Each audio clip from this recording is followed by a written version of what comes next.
नमस्कार। NTV India news में आपका स्वागत है। मैं हूं साक्षी। पेश है आज की प्रमुख हलचल। पूरे देश में चल रहे लोकसभा चुनाव की गर्मी अब सीधी में काफी प्रचंड रूप लेने लगी है। 6 अप्रैल को देश के रक्षा मंत्री भारतीय जनता पार्टी के पूर्व अध्यक्ष राजनाथ सिंह सीधी जिले के लोकसभा उम्मीदवार डॉक्टर राजेश मिश्रा का प्रचार प्रसार करने सीधी पहुंचे। सीधी हवाई पट्टी पहुंचने पर केंद्रीय मंत्री राजनाथ सिंह का सीधी जिले के विधायक श्रीमती रीति पाठक, सिहावल विधायक विश्वामित्र पाठक, दौनी क्षेत्र के विधायक कुंवर सिंह टेकाम और बीजेपी प्रदेश महामंत्री सत्येंद्र तिवारी सहित आधा सैकड़ा से ज्यादा कार्यकर्ताओं और पदाधिकारियों ने उनका स्वागत किया। स्वागत के बाद केंद्रीय रक्षा मंत्री राजनाथ सिंह शहर स्थित एवं स्वयंवर पैलेस में पहुंचे, जहां पर विभिन्न सामाजिक संगठनों के प्रमुख व्यक्तियों का सामाजिक सम्मेलन कार्यक्रम का आयोजन किया गया था, जिसमें पहुंचने पर राजनाथ सिंह जी का जोरदार स्वागत किया गया। इस दौरान कार्यक्रम में जनपद पंचायत सीधी की पूर्व अध्यक्ष श्रीमती मीना सिंह ने कांग्रेस पार्टी का दामन छोड़कर राजनाथ सिंह जी के हाथों भारतीय जनता पार्टी की सदस्यता ग्रहण की। कार्यक्रम को कांग्रेस छोड़कर बीजेपी में शामिल हुए नेता लालचंद्र गुप्ता, कन्हैया सिंह जी और देवेंद्र सिंह मुन्नू ने भी संबोधित किया और कहा कि घर वापसी करके उन्हें काफी प्रसन्नता हो रही है। कार्यक्रम को संबोधित करते हुए देश के रक्षा मंत्री राजनाथ सिंह ने कहा कि आज देश नरेंद्र मोदी के नेतृत्व में प्रगति के पद पर आगे बढ़ रहा है। देश आज सुरक्षित हाथों में है। आगे राजनाथ सिंह ने कहा कि कांग्रेस पार्टी अब समापन की ओर है। लोग बार बार पूछते थे, जब भी चुनाव आता है तो आप लोग ये कहते हैं कि हमारी सरकार बनेगी, बहुमत में मिल जाएगा तो अयोध्या की धरती पर भव्य राम का मंदिर बन जाएगा। आएंगे, मंदिर बनाएंगे, लेकिन तारीख नहीं बनाएंगे। यह कटाक्ष हम लोगों पर किया जाता है। लेकिन आपने देखा सरकार बनी, ऐसी परिस्थितियां पैदा हुई, अयोध्या की धरती पर भव्य राम का मंदिर बनकर खड़ा हो गया। कार्यक्रम खत्म होने के बाद एनटीवी इंडिया न्यूज ने देश के रक्षा मंत्री राजनाथ सिंह से पूरे विश्व में मंडरा रहे विश्व युद्ध के खतरे को लेकर सवाल उठाया तो वह एनटीवी इंडिया न्यूज के सवालों से बचते नजर आए और उन्होंने कहा कि मैं इस संबंध में सभा में बोलूंगा। सर, पूरी दुनिया में विश्व युद्ध का खतरा है सर। मंत्री जी, सर कितना प्रभावित होगा सर? विश्व युद्ध का क्या असर पड़ेगा सर? स्वयंवर पैलेस के कार्यक्रम के बाद देश के रक्षा मंत्री राजनाथ सिंह सीधी शहर के सम्राट चौक में आयोजित जनसभा में पहुंचे, जहां पर उनका जिला बीजेपी अध्यक्ष देव कुमार सिंह सीधी, विधायक श्रीमती रीति पाठक सहित अन्य लोगों ने स्वागत किया। इस दौरान मंच पर मध्य प्रदेश के उप मुख्यमंत्री राजेंद्र शुक्ला, मध्य प्रदेश के वरिष्ठ मंत्री प्रहलाद पटेल, मंत्री श्रीमती राधा सिंह भी मौजूद रही। स्वागत सत्कार के बाद सभा को संबोधित करते हुए जिला भाजपा अध्यक्ष देव कुमार सिंह चौहान ने बताया कि भारतीय जनता पार्टी की कार्यप्रणाली से प्रभावित होकर नगर पालिका सीधी की अध्यक्ष श्रीमती काजल वर्मा आज बीजेपी की सदस्यता ग्रहण कर रही हैं। इसके बाद काजल वर्मा ने मंच पर पहुंचकर राजनाथ सिंह जी की मौजूदगी में भारतीय जनता पार्टी की सदस्यता ग्रहण की। सम्राट चौक में आयोजित सभा को संबोधित करते हुए देश के रक्षा मंत्री राजनाथ सिंह ने कहा कि कई वर्षों बाद आज आप सबके बीच खड़ा हूं। चुनाव के बाद सीधी की जनता जनार्दन का आशीर्वाद लेने अवश्य आता हूं। मध्य प्रदेश में भारतीय जनता पार्टी को विजय से कोई नहीं रोक सकता। 2003 से लगातार शिवराज जी के नेतृत्व में पार्टी काम करती आ रही है। केंद्रीय मंत्री राजनाथ सिंह ने कहा कि प्रधानमंत्री की सोच है कि लोकसभा और विधानसभा का चुनाव एक साथ होना चाहिए, जिससे भारत का लोकतंत्र और मजबूत होगा, किंतु कांग्रेसी इसका विरोध करते हैं। केंद्रीय मंत्री राजनाथ सिंह कहा कि 2014 में जब से मोदी जी की सरकार बनी है तब से तेजी से विकास हो रहा है।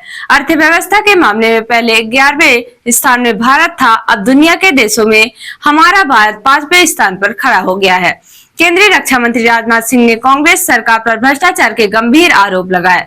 उन्होंने कहा कि कांग्रेस और भ्रष्टाचार का गहरा नाता है। कांग्रेस आज सारे देश में समाप्त हो गई है। शायद कई वर्षों के बाद इस स्थान पर किसी सार्वजनिक सभा को संबोधित करने के लिए आप सबके सामने खड़ा हुआ। मैं जानता हूं कि इसके पहले भी चुनावों के दौरान सार्वजनिक सभाओं को मैं सीधी में निश्चित रूप से संबोधित करता हूं, स्थान चाहे सीधी हो अथवा इस जिले का कोई दूसरा क्षेत्र हो। बहुत देर से आया हूं, फिर भी आप सब लोगों ने तालियां बजाकर बहुत गर्मजोशी के साथ स्वागत किया। भारत की परंपरा है और शिष्टाचार का तकाजा भी है। स्वागत, अभिनंदन और सलाम दुआ कभी एक तरफा नहीं होना चाहिए। इसलिए मैं भी अपनी तरफ से शीश झुकाकर आप सभी बहनों भाइयों का हार्दिक अभिनंदन करता हूं, आप सभी का स्वागत करता हूं। सम्राट चौक में केंद्रीय रक्षा मंत्री राजनाथ सिंह के कार्यक्रम के समापन के बाद मीडिया ने कांग्रेस पार्टी छोड़कर भारतीय जनता पार्टी की सदस्यता ग्रहण करने वाली नगर पालिका अध्यक्ष काजल वर्मा से उनके कांग्रेस पार्टी को छोड़ने पर सवाल उठाया गया। तो उन्होंने कहा कि मैं भारतीय जनता पार्टी की कार्यप्रणाली से प्रभावित थी। इसके साथ ही काजल वर्मा ने कहा कि कांग्रेस पार्टी में उनकी उपेक्षा की जा रही थी। उन्होंने अपने कुछ पारिवारिक कारणों का भी हवाला दिया। मुझे अच्छा लगा, मैं उससे प्रभावित हुई, इसलिए मैं कांग्रेस पार्टी को मैंने इस्तीफा देकर और भाजपा को नहीं तो फिर आप चुनाव लड़ने क्यों गई थी कांग्रेस से? चुनाव हर व्यक्ति को नहीं तो कांग्रेस से लड़ने क्यों गई थी? नगर पालिका में 24 वार्ड है, नहीं ऐसा कुछ भी नहीं है। कांग्रेस जी कैसे सामंजस्य बनाएंगे आप नगर पालिका को? देखिए, बात रही चुनाव लड़ने की और सामंजस्य बनाने की, वो बन जाता है, वक्त आने पर सब बन जाता है। भाजपा के जो पार्षद हैं क्या आपका सपोर्ट करेंगे? क्यों नहीं करेंगे? वो अपनी पार्टी के लिए नहीं करेंगे क्या? क्या ऐसी भी करना चाहिए। क्या ऐसी भी आशंका है कि कांग्रेस पार्षद भी भाजपा की सदस्यता लेंगे?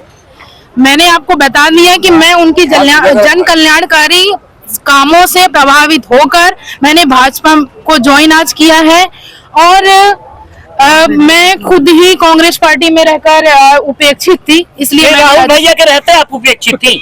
क्यों? आप ये बताइए, एक सेकंड, जो आप बोल रहे हैं उनके रहते मैंने सिर्फ ज्वाइन किया है, जनता के हित के लिए ज्वाइन किया है।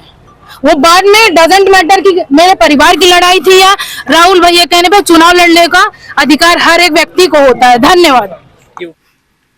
सीधी नगर पालिका की अध्यक्ष श्रीमती काजल वर्मा की आज कांग्रेस पार्टी से इस्तीफा देकर भारतीय जनता पार्टी की सदस्यता ग्रहण करने के बाद राजनीति काफी तेज हो गई और नगर पालिका सीधी में कांग्रेस पार्टी के उपाध्यक्ष दान बहादुर सिंह सहित अन्य 11 पार्षदों ने भी प्रेसिडेंट इन काउंसिलिंग प्रभारी एवं सदस्य पद से अपना इस्तीफा दे दिया है। इसके बाद नगर पालिका अध्यक्ष की बहुमत अब अल्पमत में आ जाएगी। अब इन स्थितियों के बाद काजल वर्मा की अध्यक्षी रहेगी या जाएगी, ये तो आने वाला समय ही बताएगा। सीधे संसदीय क्षेत्र हेतु नियुक्त व्यय प्रेक्षक नमिता पटेल ने शुक्रवार को बाणसागर में व्यय लेखाओं का परीक्षण करते हुए कहा कि सीबीजिल में व्यय से संबंधित प्राप्त शिकायतों का त्वरित निराकरण सुनिश्चित कराएं। उन्होंने निर्देश दिए कि लोकसभा निर्वाचन प्रक्रिया में शुचिता और पारदर्शिता के साथ एसएसटी एवं एफएसटी टीमें कार्य करें। उन्होंने कहा कि शुचितापूर्ण निर्वाचन कार्य संपन्न कराना सबकी जिम्मेदारी है, जिसका निर्वहन सभी अधिकारी निष्ठापूर्वक करें। व्यय प्रेक्षक ने कहा कि सीधी संसदीय क्षेत्र में हो रही चुनावी सभाओं की जानकारी वीडियो निगरानी दल के सदस्य समय सीमा में प्रस्तुत करें। बैठक में व्यय प्रेक्षक द्वारा पेड न्यूज एवं समाचार पत्रों में विज्ञापनों के प्रकाशन के व्यय के संबंध में भी जानकारी ली गई। मध्य प्रदेश में लोकसभा के चुनाव के लिए 4 चरणों में मतदान होना है। राज्य शासन ने प्रत्येक चरण के मतदान के दिन सार्वजनिक अवकाश घोषित किया है। इस संबंध में सामान्य प्रशासन विभाग ने अधिसूचना जारी कर दी है। प्रथम चरण का मतदान 19 अप्रैल 2024 शुक्रवार, द्वितीय चरण का मतदान 26 अप्रैल 2024 शुक्रवार, तृतीय चरण का मतदान 7 मई 2024 मंगलवार और चतुर्थ चरण का मतदान 13 मई 2024 सोमवार को होगा। संबंधित क्षेत्रों में मतदान के दिन सार्वजनिक अवकाश तथा सामान्य अवकाश का दिन होगा। रिपोर्टर हिमानी रौतेला ने बताया कि भारत निर्वाचन आयोग के निर्देशों के क्रम में जीपीएस ट्रैकिंग सिस्टम से जोनल सेक्टर एवं एसएसटी टीमों की आवाजाही की निगरानी सुनिश्चित की जाएगी। नोडल अधिकारी मीडिया नगर आयुक्त विशाल मिश्रा ने कहा कि निर्वाचन कार्य में लगे जनपद के सभी जोनल सेक्टर मजिस्ट्रेटों के साथ ही एफएसटी एवं एसएसटी के सभी वाहनों में 3 दिनों के भीतर जीपीएस ट्रैकिंग सिस्टम लगाना अनिवार्य है। उन्होंने बताया कि एमबी इंटर कॉलेज के कक्ष संख्या 26 में जीपीएस सिस्टम वाहनों में लगाया जा रहा है। उन्होंने कहा कि जीपीएस ट्रैकिंग सिस्टम से निर्वाचन में लगे सभी वाहनों पर लगातार नजर रखी जाएगी और इसकी रिकॉर्डिंग भी होगी, जिससे यह पता चल सकेगा कि वाहन किस रास्ते से कहां तक गए हैं। उन्होंने बताया कि जीपीएस ट्रैकिंग सिस्टम के माध्यम से ईवीएम और वीवीपैट की आवाजाही की निगरानी भी सुनिश्चित की जाएगी। और अब पेश है प्रादेशिक हलचल। दिग्विजय के करीबी रामलाल मालवीय ने कांग्रेस छोड़ी, बीजेपी का दावा आज 1 लाख ज्वाइन करेंगे। झाबुआ में बोरियों भरे मिले 1.28 करोड़ रुपए। इंदौर से गुजरात आ रही बस में चेकिंग, 22 किलो चांदी भी जब्त। सिगरौली में 3 मंजिला इमारत में लगी आग से 8 लोग झुलसे। और जबलपुर में मृत कर्मचारी की चुनाव में लगाई गई ड्यूटी सहायक आयुक्त रचयिता अवस्थी ने की बड़ी लापरवाही। और अब पेश है राष्ट्रीय हलचल। राहुल गांधी बोले हर गरीब महिला को सालाना 1 लाख देंगे। सरकार ने 16 लाख करोड़ का लोन अमीरों को दिया। केरल के सीएम ने कांग्रेस के मैनिफेस्टो पर सवाल उठाया। कहा कांग्रेस के न्याय पत्र में सीएए का जिक्र नहीं। माइक्रोसॉफ्ट बोला भारत में चुनाव प्रभावित कर सकता है चीन। एआई के जरिए वोटर्स को भटकाने की तैयारी और ईरान की इजराइल पर अटैक की तैयारी। अमेरिका को हिदायत, कहा बीच में मत पड़ना। तो ये थी आज की प्रमुख हलचल। नमस्कार।